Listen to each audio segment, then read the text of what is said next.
So autism and driving, here is the secret to overcoming the issues. All that's coming up.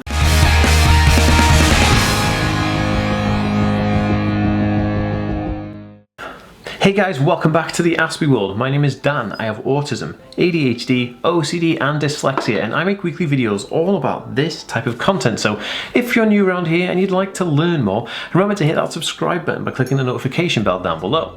If you're watching on Facebook, be sure to give this page a follow, and if you're watching on Instagram, make sure to follow this account for more autism content. What's going on, guys? Welcome back, the place where we think differently daily. What's going on, different thinkers? Man, it's been a hot minute. But if you haven't already, make sure to go and download my free Autism Life Hacks PDF book just for you at autismhacks.net. Alrighty, woo. So I am talking about autism and driving today because there's a lot of taboo about it. A lot of people think that people on the autism spectrum can't drive, they're unable to drive, they'll be bad drivers, how can they drive when they have autism?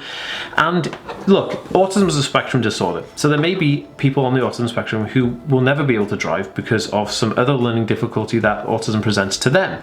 But there are also lots of other people on the autism spectrum, because it's a spectrum, who will have lots of opportunities to drive and no errors in the way that they could actually formulate a learning plan to learn how to drive. Now, this is absolutely fine. I know lots of autistic adults who drive, and I know lots of autistic adults who don't drive, but I myself drive a car, and I learned in a manual gear car.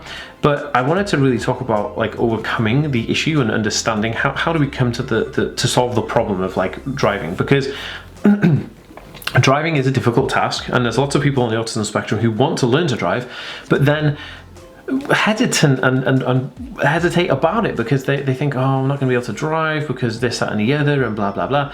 But I wanted to kind of put it out there saying that, you know, you will be absolutely fine driving, you just have to learn what I'm going to teach you in this video, which is pretty interesting. So, when I was learning to drive, I felt it quite overwhelming. You know, put it this way, you're an autistic person, you have to kind of be around another person in a small proximity that you don't really know that well, the driving instructor. Then you are in an environment that you can't really control. It's a car, it may smell like their air freshener, which you may or may not like. The environment may be too hot or too cold, you can't control that. The seat may not be as comfortable as you want it to be. All of these sensory processing issues, and you have social anxiety issues. And then on top of that, you have to then drive a car, you're driving a vehicle, and the anxiety of driving a vehicle for the first time is crazy. And you got all this stuff going on.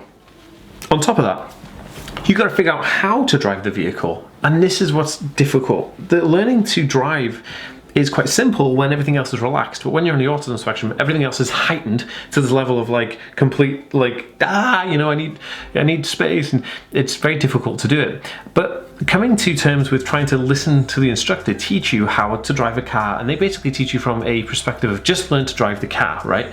But I figured out, you know, a few months into my driving lessons that one of the things that helped me a lot, and this was kind of like the aha moment, this is like the secret to kind of really getting it, was that the main thing was that I needed to know how the car worked, right? I knew what I was trying to do, like move the gears and my pedals and stuff, but then I was thinking to myself, well, what am I doing with these pedals? What's going on in the car? How does it work? And autistic people are logical thinkers, so they want to know how things work. They like to know the ins and outs of stuff. So I decided to research how a car gearbox worked and how the pedals worked and what was going on mechanically.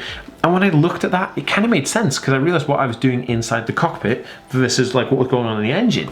And then it kind of all slotted into place and made sense. So I was like, the main thing that came out of this for me was realizing that to logically look at something, it's not just learning how to drive, it's learning how a car drives. You know, there's two things, there's learning how a car drives and learning to drive a car. But learning to drive a car is a lot easier when you know how the car is actually moving.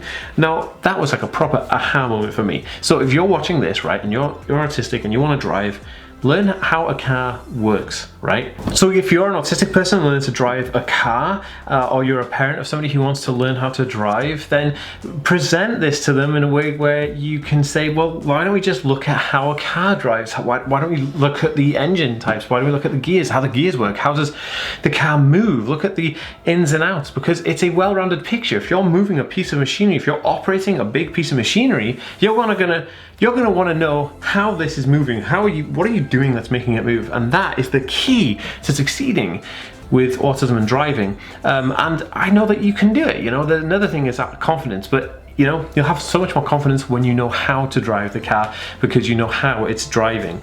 Alright guys, if you have anything to add to this video, pop it in a comment down below. I read every single comment, so that's never wasted. Also, if you think this is valuable and could help somebody, please share it on your Facebook, Twitter and Instagram account. And if you enjoyed this video, give it a thumbs up. I'll see you in the next one, guys. Peace.